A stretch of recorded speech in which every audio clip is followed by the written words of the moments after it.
Olá pessoal, tudo bem? Tô aqui de novo para conversar com o seu coração e não com o seu cabeção. Se você sente afinidade com a minha energia, então esse vídeo é para você.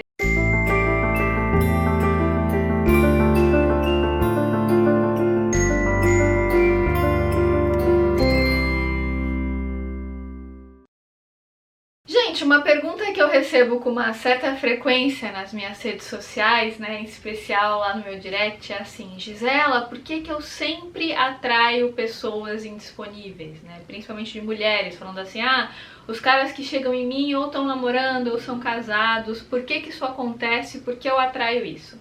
Bom, se você não tem uma visão materialista da realidade, você tem uma visão espiritualista, assim como eu, e você entende, né, que aquilo que está fora reflete o nosso mundo interno, porque afinal de contas o que chega até nós é um símbolo de questões do nosso mundo interno, né? Inclusive isso é uma lei hermética que fala que aquilo que está dentro também está fora, e vai ao encontro de uma frase do Osho que eu adoro e já falei várias vezes aqui, na qual ele fala que relacionamentos são espelhos, eles revelam a sua verdadeira face a você mesmo. Então, as relações interpessoais, elas são formas muito importantes de autoconhecimento, porque na medida que a gente troca com o outro, a gente é obrigado a encarar as nossas próprias limitações, nossos medos, carências, expectativas, medo de abandono e afins.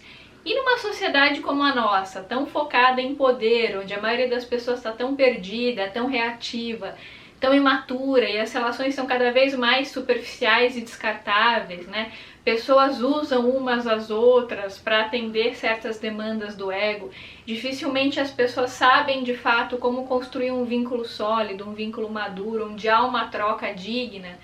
Isso faz com que muitas pessoas fiquem desencantadas do amor, achando que o amor não existe, que não vale a pena investir num relacionamento mais profundo, porque vai ser abandonada mesmo, vai ser traída mesmo. Eu vejo aos montes mulheres repetindo essas crenças, né, de que nenhum homem presta, todo homem trai, então já que trai mesmo, então vou ficar com o cara casado, porque pelo menos eu já sei que ele já tem outra mesmo.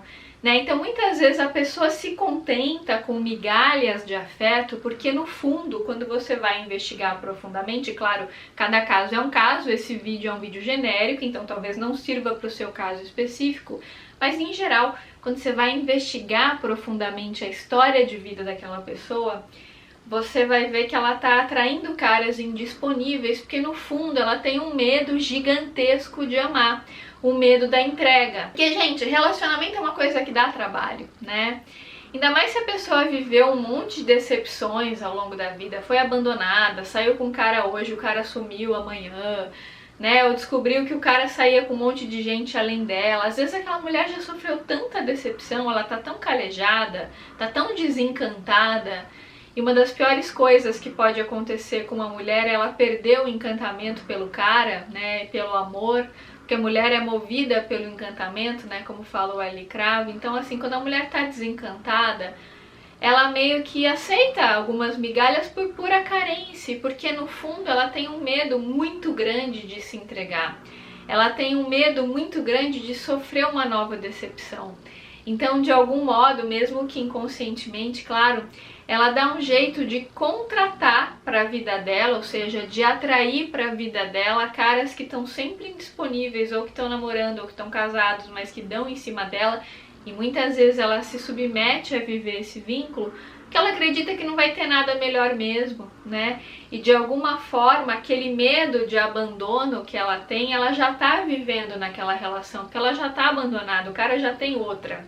Né, o cara já tem um vínculo fixo para mostrar para o social, ela já é a outra, ela já é a amante. Então ela se contenta com aquilo porque ela tem certeza que ela vai ser traída. Muitas vezes a maioria das pessoas tem um modelo familiar de relacionamento muito complicado, muito atrapalhado. E é claro que quando a gente vai ficando mais velho, a gente tende a projetar nos relacionamentos futuros aquele modelo base que a gente teve quando a gente estava construindo a nossa identidade primária. Então muitas vezes aquela mulher viu a mãe ser traída muitas e muitas vezes pelo pai, né? Ouvia os pais tendo uma relação cheia de problema, de discussão, de intriga. Então, de alguma forma, ela pode ter desenvolvido uma crença de que ser feliz no amor é trair a mãe, né? É não cumprir uma expectativa da mãe, mesmo que inconsciente. Às vezes, por solidariedade à mãe, ela quer repetir um relacionamento problemático, né? Para falar, ó, mamãe, eu te entendo, eu também tô vivendo isso. Porque afinal de contas, assim como você, eu não mereço ser amada, eu não mereço construir um vínculo profundo e saudável. Então eu me contento com essa migalha aqui, com esse cara que está indisponível, né? Eu me contento com isso aqui porque é o que temos para hoje. Já que esse cara ia me trair mesmo, então é melhor que ele já tenha a esposa dele, eu me contento em ser a outra. Eu aceito essa migalha porque não vai ter nada melhor que isso para mim. Isso é muito comum, em especial em mulheres que já estão lá com mais de 35 anos, não conseguiram se casar, não conseguiram estruturar um vínculo mais profundo com outra pessoa. Não tem o menor problema a pessoa não ter se casado. Eu tô dizendo que tem mulheres que querem se casar, que têm mais de 35 anos e não conseguem. Então, às vezes, elas se submetem a esse papel de amante por acharem que nunca vão encontrar ninguém mesmo. Ah, já tô com mais de 35, então só sobrou pra mim ser amante, é o que temos pra hoje, né? Então vou fazer isso mesmo, vou aceitar essa migalha aqui, mesmo não sendo algo que ela quer. E eu não tô aqui, gente, fazendo julgamento moral de quem trai, de quem não trai, não vou entrar nesse mérito, tá? A ideia do vídeo não é essa. A ideia do vídeo é justamente a gente trazer alguns pontos, né, do mecanismo psicológico, do mecanismo de defesa de uma pessoa que sempre atrai para sua vida pessoas indisponíveis, né? Então, quando você vai investigar as crenças mais profundas que estão sustentando esse comportamento, esse padrão, em geral, você encontra esse medo muito profundo de amar, esse medo muito profundo de se entregar, porque para a pessoa se relacionar profundamente com outra, ela tem que deixar o ego dela morrer, ela tem que deixar a vaidade de lado, mostrar as próprias sombras, ficar vulnerável. Isso leva tempo, dá trabalho, é doído. E hoje em dia as pessoas estão cada vez com mais dificuldade de lidarem com frustrações, né? E muitas vezes você viver um relacionamento implica em você saber encarar o prazer e a dor, porque afinal de contas, para você poder viver o prazer, você tem que encarar a dor. São as duas faces da mesma moeda no mundo de dualidade. Então, assim, não tem como você ter um relacionamento afetivo só com coisas boas. Você vai ter que encarar seus medos, você vai ter que encarar suas sombras, suas limitações. Não é fácil você achar um conjunto de intersecção entre você e o outro, porque afinal de contas, aquela pessoa tem crenças diferentes da sua, tem um mundo interno diferente do seu. Então, até vocês conseguirem regular a relação, achar o conjunto de intersecção e perceber, né, o que é bom para nós, porque a maioria das pessoas entra num relacionamento com uma postura mais individualista. Ah, eu vou ver o que é bom pra mim. E o outro aqui fala, ah, vou ver o que é bom pra mim. Mas para a relação ser saudável, vou parafrasear o Ali Cravo, o casal tem que saber o que é bom pra nós, achar o conjunto de intersecção. Só que se a pessoa tá focada no individualismo, ela vai pensar sempre no que é melhor para ela, e aí as relações acabam virando grandes embates, porque fica um com uma carência aqui, outro com uma carência lá, aí um faz uma cara fechada aqui porque o outro fez não sei o que aqui, essa pessoa não conversa com o parceiro porque fica com a expectativa de que o parceiro descubra o que está chateando ela. Aí ficam duas crianças, né, internas feridas, machucadas numa disputa de poder, e ninguém acaba vivenciando o amor de fato, porque ficam dois egos feridos tentando ter um vínculo afetivo.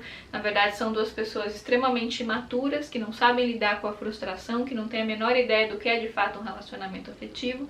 E é por isso que cada vez mais as pessoas fogem de vínculos profundos, né? Inclusive é uma frase do Osho que eu adoro, para citá-lo novamente, para variar, e ele falava assim: quem vive na superfície nunca poderá ter relacionamentos profundos. E a maioria de nós, a gente vive na superfície, porque se aprofundar dá trabalho, enxergar as sombras do outro, aceitar as limitações do outro, desenvolver compaixão, é difícil. Né? A gente também se despir das nossas próprias vaidades, encarar os nossos medos, poder se entregar, né, para o outro, de fato dá muito medo, porque o outro pode ir embora, o outro pode te abandonar, o outro pode te lesar, o outro pode te enganar. E de certa forma, quando você já contrata uma pessoa indisponível para você se relacionar, indisponível no sentido social, de já ter outra pessoa com a qual ela está se relacionando, de algum modo isso te isenta de viver certas dores, certas frustrações, porque afinal de contas ele já tem outra mesmo, né? Então, comigo ele só vai viver a parte boa. Só que isso é impossível, né, gente? Porque qualquer relacionamento verdadeiro vai ter uma parte boa e uma ruim. Vai ter luz e sombra, vai ter prazer e dor, no sentido de você ter que encarar suas sombras. Não tem como você viver só a luz e negar a outra parte. Porque senão você não vai se autoconhecer, você não vai evoluir, você vai viver sempre em negação. Se você se aprofunda num relacionamento afetivo, as sombras vão vir à tona, isso é inevitável. E aí você vai ter que lidar com seus medos, com questões da infância que você não trabalhou, com traumas antigos. Não tem como evitar isso se você quiser se aprofundar. E é claro que isso dá trabalho, isso leva tempo. E a maioria das pessoas não tem muita paciência para lidar com isso, ou não quer lidar com essa frustração, porque não tem muita tolerância à frustração. Às vezes foram pessoas que foram muito mimadas na infância, o pai, a mãe nunca falou não para essa pessoa. A pessoa não sabe lidar com não, então ela tem muito medo de ser abandonada, de ser criticada pelo outro, porque ela nunca foi muito frustrada pela vida. Então quando ela vai viver um vínculo afetivo, ela fica encontrando formas de se esquivar desse aprofundamento. É claro que a pessoa pode fazer isso mesmo num vínculo comum, não precisa ser necessariamente num vínculo com uma pessoa que está socialmente indisponível. Quando a pessoa tem medo da entrega, ela pode exercer esse medo da entrega em qualquer formato relacional.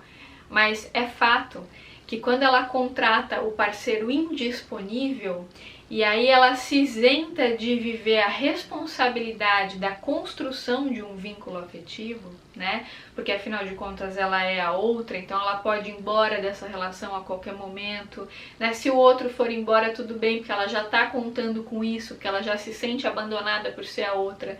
Então ela já está vivendo o maior medo que ela tem, que é o medo do abandono, que é o medo da perda. Ela tem muito medo de perder, então ela prefere viver uma relação na qual ela já perdeu, para não ter que lidar com uma possível dor, com uma possível frustração, com um possível sofrimento. Então ela já vive no polo de cá, né? Porque ela está em negação. Eu não estou dizendo, gente, que todo mundo que está num vínculo com alguém que já é comprometido está nesse vínculo por esse motivo. Claro que cada caso é um caso. Mas, de uma maneira geral, existe sim esse medo profundo de viver um amor intenso, de viver a entrega, medo de se frustrar, medo de sofrer e afins.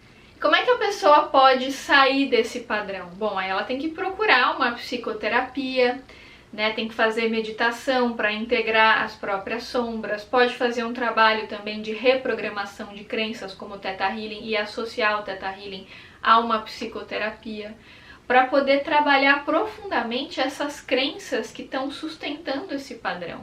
E para ir ressignificando esse tipo de comportamento que ela usa muitas vezes como um sistema de defesa, né? Para não viver nada muito profundamente e para não olhar para algumas dores do passado. Então ela quer evitar a todo custo essa dor. Então ela fica com aquele cara lá numa relação mais ou menos, recebe uma migalha ali de afeto, porque ela acha que é o que tem para ela e tá tudo bem, se contenta com isso, né? E fica na superfície porque ela tá sustentando esse medo. E mesmo quando a pessoa começa a fazer terapia, se trabalhar, não é de uma hora para outra que ela vai mudar esse padrão, tá, gente? As coisas levam tempo, o autoconhecimento é um processo, não é uma coisa assim que você conquista do dia para a noite. Então, para você ressignificar certos comportamentos leva tempo, por isso que às vezes precisa de anos de terapia, de um bom tempo de reprogramação de crenças, de meditação, para a pessoa conseguir entender o significado daquele comportamento na vida dela, do que aquilo está defendendo ela, por que ela sustenta esse padrão, né? E como ela pode alimentar novos modelos de comportamento se baseando em novas crenças e em novas perspectivas de vida. Avaliando que o amor existe sim, que ela pode e merece construir um vínculo saudável, no qual ela se sente percebida, acolhida, né, de que vale a pena correr esse risco, mesmo que corra o risco do outro abandoná-la, do outro ir embora, vale a pena correr esse risco, porque ela tem recursos internos para lidar com a perda, com a frustração. Então, através da terapia, essa pessoa vai se conhecendo e se fortalecendo para ir tendo cada vez mais coragem de se entregar num relacionamento afetivo de fato e para com isso deixar o ego morrer. Gente, esse foi meu recadinho de hoje. Se fez algum sentido pra você, deixa seu like aqui pra mim, compartilha com seus amigos e, claro, se inscreva no canal se ainda não tiver inscrito. Gente, agora em setembro vai ter o curso de Theta Healing DNA básico com meu pai, então se você quiser ser um terapeuta de Theta Healing ou quiser se auto-aplicar para fazer reprogramação de crenças, eu vou deixar as instruções aqui na descrição do vídeo, as datas e as formas de você se comunicar com a secretária dele, para você poder fazer a sua inscrição, tá? Relembrar a todos também que eu abri o meu clube de assinatura no dia 11 de agosto de 2022, então se você tiver interesse em ter acesso a um material exclusivo, para ficar mais próximo de mim, para ter acesso a um conteúdo mais profundo sobre temas que às vezes a gente não consegue abordar tão profundamente nas redes sociais, você pode se inscrever através do link que também está na descrição do vídeo. Então é isso, gente, um grande beijo e até os próximos vídeos.